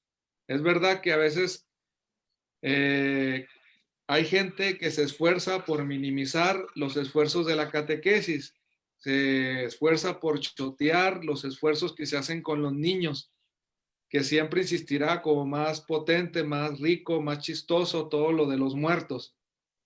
Sin embargo, sigue siendo más importante que un niño adquiera, y lo logrará al nivel que el catequista se vaya esforzando, un gusto por la vida en definitiva, un gusto por los santos, un gusto por hacer el bien a su nivel, indudablemente. Pero yo creo que la iglesia sigue siendo, pues yo no que yo crea, sino se indica en realidad que la iglesia sigue siendo uno de los factores más influyentes en los niños. O sea, eso no, hemos perdido mucho con los adultos, o sea, tenemos mucha baja en matrimonios, es verdad, pero es muy difícil que no siga habiendo bautismos. O sea, de todas maneras, por muy que la gente mayor se haya alejado o se esté alejando, le sigue interesando el bautismo. Tenemos pendientes muchísimas comuniones, tenemos pendientes muchísimas confirmaciones. Es decir, en los primeros años de formación hay una grande necesidad y la iglesia sigue siendo atractiva. La gente no tiene otros medios de santificación más importantes que los que la iglesia ofrece. Yo creo que no hay que desesperarnos, sino tenemos todas grandes oportunidades. El siguiente ámbito sería el de los jóvenes, pero ahí todavía nos queda mucho tema. Usted me preguntó más o menos por los niños. Yo creo que ellos, como niños, pues se ilusionan, se emocionan por todo, ven una cosa en el celular muy buena y ahí se están. Pero nosotros, nuevamente, ofrecerles, tenemos que estarles manifestando también opciones, no queda de otra. Es decir, el niño tiene que tener oportunidades y la iglesia tiene mucho que darles y hay que intentar. Si no sale una vez algo con lo de los santos, al siguiente año hay que intentarlo o implementarlo. Hoy se está trabajando, bueno, yo menos otros, lo en el DINEC, las hermanas, unos padres en un catecismo de los santos mártires. Ese es un esfuerzo, un catecismo de los santos mártires nos daría pie a que los niños sepan primero que hay santos, luego que hay mártires y que los que son de aquí. Y ahí vamos armando un dinamismo y eso y otras iniciativas que podemos hacer. Que el catequista pues no se canse nunca de hacer atractivo un mensaje que ya es atractivo en sí. De eso no hay que tener duda. Gracias, Padre, yo quisiera intervenir un momentito y me quiero dar cuenta que en las catequesis de los niños puede haber la falta de esa instrucción en cuanto a Halloween y Día de Muertos, pero yo creo que la principal falla está en que los adultos no conocemos nuestra religión. Sí.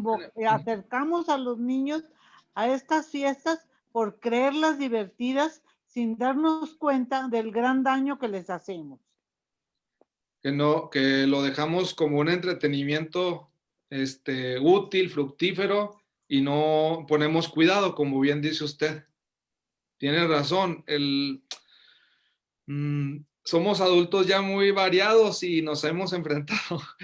Los mayores, la idea no es hacer brechas, tenemos que trabajar juntos. Es decir, yo ojalá eso es lo que también anhelo mucho en la iglesia, que tengamos mucho cuidado de no fragmentarnos entre nosotros. Yo empecé por eso también diciendo ahí, es triste que estemos fragmentados, es triste que las familias estén fragmentadas, pero esa es la realidad y tenemos que poner esfuerzo por respetarnos, un hijo con su padre, una mamá con su hija, una pequeña con sus padres, jóvenes, adultos, una nieta con sus abuelos, todos esos detalles tenemos que ponerle mucho esfuerzo. En realidad la iglesia sufre todo lo que sufren sus miembros y las debilidades que hay en los adultos lo sufre la iglesia en cuanto tal, de tal forma que efectivamente los catequistas así lo cuentan muchas veces, se batalla mucho para catequizar a los papás, obviamente es de las dificultades más grandes y tenemos que hacerles atractivo también a ellos el mensaje. La iglesia yo creo que empieza a recuperar todo esto. Hay iglesias más acostumbradas a la catequesis de adultos y a la catequesis de abuelos que ya empezaron y todo eso. Abuelos que vuelven al catecismo, adultos que no le tienen miedo a ir al catecismo, a dedicar un tiempo a catecismo, que se quedan al mismo tiempo cuando van los niños, pero obviamente es un mundo que se abre paso poco a poco y que los adultos pensamos que ya nosotros no somos de iglesia, que es los niños y a ver ellos qué agarran. O sea, todavía nos falta mucha mentalidad de iglesia a todos los niveles, vamos a decirlo así. Padre, perdón. Bueno, yo soy la hermana María Elena. Agradezco a Monseñor Faustino que me hizo la invitación de participar en esta charla. La verdad que fue muy providente. Yo soy religiosa inmaculatina. Tengo ya mucho tiempo desde que llegó Monseñor Faustino a Querétaro, conocerlo, y ahora estoy en una misión en Nicaragua. Y bueno, estoy siguiendo esta formación que se me ha hecho, de verdad, muchas felicidades. Es una formación muy bonita, muy estructurada, muy bien elaborada, y le felicito, muchas felicidades. Quisiera yo también que nos hiciera como ese énfasis, porque ahora que estoy acá fuera de México, que hay dudas, incluso acá en Nicaragua, acerca del Halloween y de la celebración de los muertos. Me dicen, usted es mexicana, allá se celebra mucho esta parte, ¿no? De la celebración de los muertos, de qué es para ustedes y cómo con el Halloween. Y he notado que confunden mucho esta parte de nuestra celebración cultural, de la celebración de los muertos y toda esta parte con la celebración a la Santa Muerte. Hay como este enlace para la gente. Sin duda hay mucha confusión por los colores, las calaveras y todo como esta gama de confusión entre monstruos, muerte, todo esto. Entonces, creo que es importante tener esta formación muy clara y tener claridad entre una cosa es el culto a la muerte, que no es santa, sino a la muerte, y otra cosa es celebrar la unión entre nuestros seres queridos que ya están gozando del cielo, que están ya en esta iglesia purgante o iglesia triunfante, ¿verdad? Claro, esto lo conocemos nosotros, nos formamos en esta fe y todo, pero ¿cómo prácticamente o en pocas palabras podríamos hacer esta gran diferencia en un ratito, en una cápsula pequeña? No, de hecho, al mexicano se le valora eso por lo del Día de Muertos. Bastantes personas ahora se pintan de Catrina, hacen altar de muertos también en otras partes del mundo. Se asocia más Halloween con la cultura de Estados Unidos, de tal forma que se hace un poco incluso competencia entre ambos países. Nosotros, obviamente, en un mundo globalizado y aparte con los mexicanos que están en Estados Unidos, hay una influencia que es muy difícil controlar. Lo que sí es cierto, hermana, yo creo que tenemos que escuchar mucho a la gente que se acerca o que busca estas cosas. Es decir, la catequesis ahora necesita dedicar, o la evangelización, un buen tiempo a la escucha. Es decir, ¿por qué ciertas personas se canalizan hacia ciertas situaciones? ¿Cuántas personas por qué acuden a la Santa Muerte? ¿Por qué han caído en esa? Que se ha asociado con narcotráfico, con migración, con situaciones difíciles, y se ha canalizado en ella lo que se debería de esperar de Jesús. Es decir, hay una sed de salvación muy grande, de justificación de culpas, de necesidad de perdón, pero la gente está acudiendo a fuentes equivocadas. Exacto. Pero no hay que perder de vista que la gente tiene mucha sed, como nosotros. Es decir, todos tenemos, si el día que no tengamos sed de buscar una fuente de salvación, nosotros entonces también podríamos alejarnos mucho de lo que implica sobre todo la solemnidad de los santos. En México lo que tenemos que trabajar mucho es lograr que esa fuerza que tienen los fieles difuntos se canalice hacia la solemnidad de los santos. Que la muerte no sea un morir como venga, como se pueda, como toque, sino que sea el momento en el que uno realmente pueda terminar su peregrinación como cristiano. Tenemos que ofrecer más fuentes de vida. Yo creo que el principal, o uno de las mayores que le va a poder competir, entiéndanme bien, a la Santa Muerte es Nuestra Señora de Guadalupe. Si nosotros no atendemos a Nuestra Señora de Guadalupe, si nosotros no la seguimos proponiendo, y en esto tiene mucha razón el proyecto global de pastoral, si no hablamos de ella, si no la presentamos, porque ella sigue estando presente en muchos lugares y la ponen junto con ellos. Sí. La gente le agarra y le dice a la Virgen y le dice a la Santa Muerte, pero tiene que permanecer al final de cuentas Nuestra Señora de Guadalupe. Ahí ese es el punto. Tenemos que convencer a la gente que ella sí es verdadera madre, que sí pronunció palabras, que la muerte solo esa imagen quita, no da. En cambio los otros, yo he manifestado por eso en la reflexión un camino de insuficiencias de Halloween, de muertos insatisfechos en realidad, de gente que no está en paz, hasta gente que ofrece según esto salvación, pero es falso. Es decir, al último, si se hace difícil poner a Jesús o su misterio de salvación para mucha gente, está Nuestra Señora de Guadalupe, que es un camino inicial. De hecho, México empieza así. No empieza por una gran teología quizá elaborada, un gran discurso, sino en conjunción con eso, una imagen, una Nuestra Señora de Guadalupe que se presenta con una misión también, pues. Y son detalles, pero escuchar mucho a la gente, yo digo, y tratar de ofrecerle verdaderas fuentes de salvación o por lo menos de intercesión. Obviamente una buena mariología nos da todas las pautas para darle su lugar, el lugar que le corresponde en el misterio de salvación a María y a Jesús también, ¿verdad? Gracias, Padre. Y felicidades. Muchas felicidades. Ánimo, hermano. Padre, buenas. Padre. Tengo una pregunta. Sí, adelante. En cuestión de el Halloween, he estado a lo largo del día, he visto en páginas católicas donde se hace referencia de que el Halloween es una tradición cristiana, que viene de las palabras de vísperas de todos los santos. Que curiosamente traduciéndolo en el traductor Google, si uno pone víspera de todos los santos, lo traduce como Halloween. Entonces, ¿qué relación tendría esta festividad de la víspera de todos los santos con el Halloween? Mire, Si recuerda, yo toqué un punto de que en Inglaterra se establecen los monasterios un cuidado de la celebración de los fieles difuntos, ¿sí? Avanza también la propagación de la fiesta de todos los santos. Y entonces, en las vísperas de la solemnidad de todos los santos, en inglés, es The Hallow Eve. Si juntamos las palabras, da medio Halloween, ¿sí me entiende?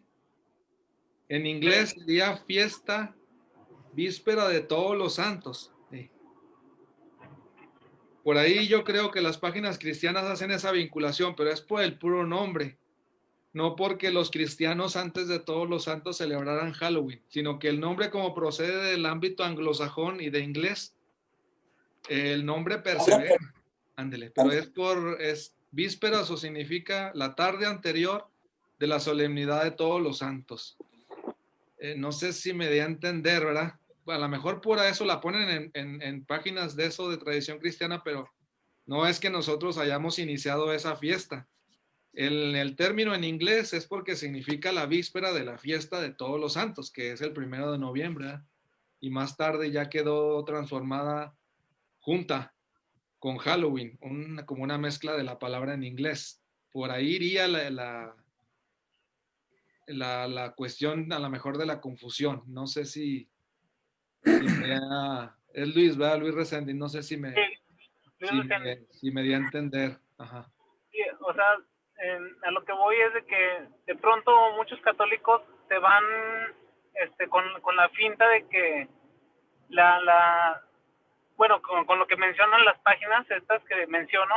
Y que la fiesta la inventamos nosotros, ¿verdad? Así es. Entonces dicen, vamos a festejar Halloween, que nosotros los cristianos somos los que lo iniciamos.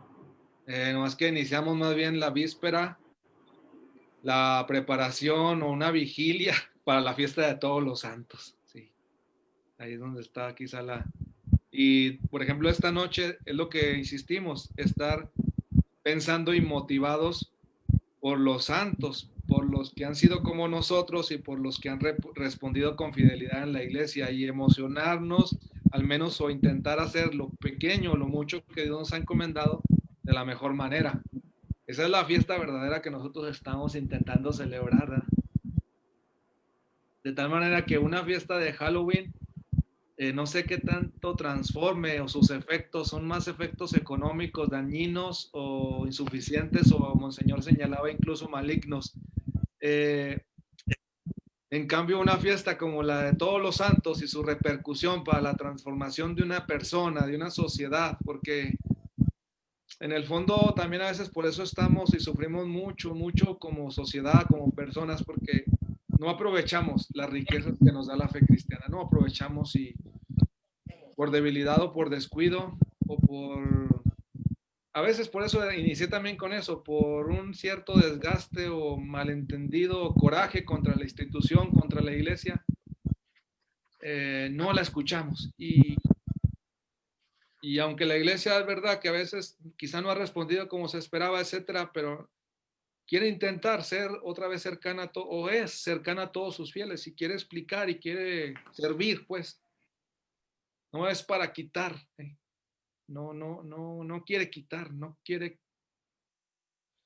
ser Drácula, chupar sangre para vivir, no quiere eso para no sacrifica a sus fieles, a sus personas, no es tirana, no. Muchas cosas de las que se presentan en Halloween, pues totalmente contrarias a lo que la iglesia intenta hacer.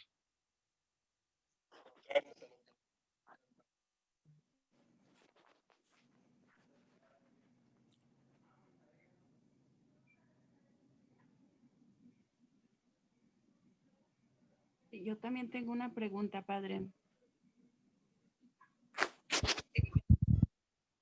Sí, a sus órdenes. ¿Sí me escucha? Sí, adelante.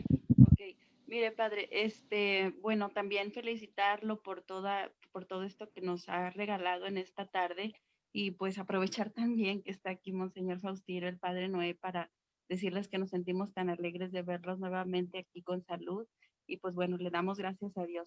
Y pues bueno, a él todo el honor y la gloria, ¿verdad? Al Señor, pero creo que también pienso en lo personal que también hay una falta de catequesis de la existencia del infierno y del demonio. En lo personal, en algunas ocasiones, cuando asistimos mi esposo y yo a algunas catequesis para prepararnos para recibir los sacramentos de nuestros hijos, en alguna ocasión algún catequista comentaba así, muy honestamente decía que él no creía en el demonio. Entonces yo creo que el hecho de no señalar a la persona de lo que es el demonio y el mal también ocasiona que en la actualidad pues hay una perspectiva de que hay cosas que no tienen nada de malo y se empieza a relativizar muchas cosas, ¿verdad? Y aunque veamos que vaya avanzando el mal, a veces se niega que en parte los males también son por influencia demoníaca. Creo que por el desconocer este tema, también muchos cristianos empezamos o empieza a permear el mal e incluso a veces el pensamiento cristiano, ¿verdad? Y creo que son tiempos en donde a veces no sabemos llamarle al mal mal y al bien bien. Sí, es una tarea de formación indudablemente en la iglesia, ofrecer catequesis sobre el misterio de la salvación y sobre el papel que juega también ahí el demonio Satanás. Obviamente tenemos que ser equilibrados. Obviamente por pedagogía, a veces tiene uno que tener muy en cuenta el auditorio que está al frente. En primer lugar, la iglesia pide que los niños sean muy conscientes que se acercan a un lugar de salvación. Tenemos que, sobre todo por las muchas críticas que se han recibido en la iglesia, sobre todo de niños que crecieron afectados por un susto, ¿verdad?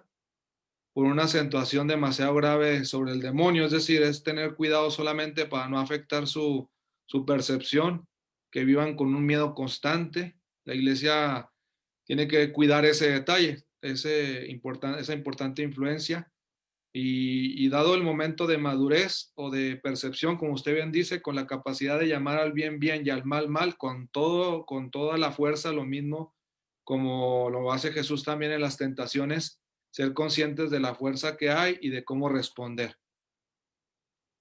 Lo más importante, cuidar mucho a los niños, cuidarlos mucho y por lo mismo tratar de que no caigan, usted tiene razón, en lo que apunta a más cosas del mal y del demonio, obviamente, y acercarlos con todas nuestras fuerzas al bien y que sobre todo vean a la iglesia, a la gente que está en ella, a su catequista, como una persona que les ofrece un lugar de salvación. Esto es muy importante. Padre, ¿me permite? Lo que pasa es que muchos, inclusive sacerdotes, están negando totalmente la existencia del demonio y por lo mismo también la existencia de los ángeles. Y a mí eso se me hace muy grave porque al dejar de pensar que el mal existe, que el demonio existe, claro que no va a existir con colita y con cuernitos, pero el mal existe. Les están diciendo a los niños que el demonio no existe y a los adultos también nos los han dicho en algunas clases que el demonio no existe y los ángeles tampoco. Entonces... Pues ese tema, como digo, es retomar. Nosotros nos responsabilizamos también de la formación sacerdotal. Tenemos una gran responsabilidad en ese ámbito. Son cosas que hay que mejorar, que hay que corregir, que hay que evangelizar. La formación sacerdotal y permanente hoy es más necesaria que nunca. Yo creo que ustedes también todos se han dado cuenta que se complica o se hace cada vez más difícil ser sacerdote. Se complica cada vez más ofrecer una catequesis. Se complica dar un fundamento de la fe. Y hay que ser ustedes también como laicos muy exigentes, indudablemente. Tenemos que cuidar, pero no lo tomen a mal. Hay que, es decir, no contra el sacerdote que se equivoca o que dice una cierta perspectiva. No se alejen de la iglesia tampoco por eso. Atiendan con paciencia, qué bueno que lo expresan. Siempre hay muchos medios para expresar todo esto, muchos canales, las mismas parroquias, otros sacerdotes, etcétera. Con toda confianza, no hay ninguna dificultad. Y qué bueno que subraya también las faltas de formación y de lo que se debe de anunciar. y la riqueza que tiene tanto la catequesis sobre los ángeles como las catequesis en relación al papel del mal y del demonio. No, en mi caso yo no. Uh-huh. Perdón. Sí, dígame. En mi caso yo no me alejé para nada ni dejé de creer que el diablo existe y que sí existen los diablos, los ángeles. Yo tengo mi ángel de la guarda. Ajá, sí. Pero hay mucha gente que sí. Pero bueno, a mí me enseñaron que hay un Dios bueno. Ajá. No nos metieron ese miedo, ni ese miedo terrible al demonio tampoco. Simple y sencillamente existe y hay que tener cuidado con él y ahí está muy bien, que no tenga usted miedo, no viva aterrorizada, no le dé el mismo peso que tiene Dios en su papel de salvación, eso está muy bien. No le dé el mismo peso que a un ángel de la guarda, por supuesto, a los santos arcángeles, no. Son infinitamente superiores y el bien es infinitamente superior también al mal. Eso es el principio fundamental de todo lo que existe. Eso no podemos olvidarlo. Y más que esperar una posible condenación, tenemos la misma solemnidad de todos los santos nos lo muestra. Estamos llamados y tenemos una vocación a la santidad. Eso no hay que perderlo de vista y repetirlo una y otra vez. Dios no nos abandona en la vocación a la que nos ha llamado. No estamos solos, bien usted dice, tenemos ángeles, no estamos solos contra el demonio y eso es muy importante recalcarlo, es decir, somos peregrinos y no es que Dios nos esté esperando allá cuando muramos, Dios nos está acompañando desde aquí con el bautismo, es decir, la presencia de Dios la experimentamos en esta vida de tal forma que muchas veces eso que pensamos y tantas imágenes que hay, es verdad, incluso en la Sagrada Escritura, a veces no son más que lo que ya empezamos a disfrutar de esta tierra. Por ejemplo, todo lo que se presenta en la Eucaristía, pues se representa con un banquete celestial, etcétera. Pero ya muchas de las cosas que vivimos no las podemos vivir solamente en relación a luchas, dificultades y tristezas, sino ya prácticamente todo es prenda y eso se dice por el Espíritu Santo y por sacramentos, todo ya es prenda de eternidad y de resurrección. No compartimentar todo, no separar todo y no poner a todos los personajes al mismo nivel. A veces, pues por figuras, pues a lo mejor compramos un ángel grandote y un demonio chiquito, o yo qué sé, o en el nacimiento ponemos un demonio mediano, más grande que los pastores, y a veces uno tiene más miedo, no, sino quizá también todo en su justo sentido y creo que somos capaces de entender quién tiene el verdadero poder, quién tiene el verdadero poder de salvar y quién tiene incluso el verdadero poder para triunfar sobre el mal. Yo creo que está también mostrado y demostrado con el pasaje de las tentaciones de Jesús. Primer domingo de Cuaresma y siempre primer domingo de Cuaresma para manifestar el camino que recorre todo cristiano y que Él ha mostrado cómo caminarlo y cómo superarlo. Creo que es lo que hay que catequizar y, como usted dice, también insistir entre los sacerdotes para ampliar la catequesis o enriquecerla con más elementos que presenta la Iglesia Católica. Tenemos ya casi 2 horas de transmisión continua y yo quiero que le demos un agradecimiento muy grande al Padre Pedro Astorga Guerra porque nos ha catequizado mucho desde los elementos culturales, desde los elementos teológicos, desde la Sagrada Escritura, desde su experiencia personal y también respondiendo a sus preguntas. Aquí vamos a dejar ya por el día de hoy la transmisión, sabiendo que tenemos la oportunidad de seguirnos formando. Está el Seminario Laical, está el Instituto Fides et Ratio para todos ustedes, para que nos sigan, para que tengamos la oportunidad de profundizar en nuestra fe. Desde ahí, desde las casas, desde nuestros lugares, todos ustedes que nos han seguido por la transmisión, desde los elementos teológicos, desde la Sagrada Escritura, desde su experiencia personal, y también pues les a sus preguntas. Aquí vamos a ver las casas, le damos un fuerte aplauso al Padre Pedro Astorga Guerra. Padre Pedro, perdón, muchísimas gracias por tu generosidad, por tu sapiencia, por compartirla con nosotros. Muchas gracias, Padre Pedro. No, gracias a ustedes. Feliz día de todos los santos y buena celebración de los fieles difuntos. Gracias a todos ustedes de Facebook y muchas gracias a todos ustedes que nos siguieron en la plataforma. Muchas gracias. Dios los bendiga. Gracias, monseñor. Felicidades a todos, Dios los bendiga. Gracias. Muchísimas gracias. Gracias. Muchas gracias, Padre Pedro. Gracias, gracias. Gracias, Padre. Muchas gracias, Padre Noé. Gracias, Muchas buenas noches. gracias. Gracias. Verlos bien. Dios los bendiga. Don Faustino. Síganse cuidando, sacerdotes.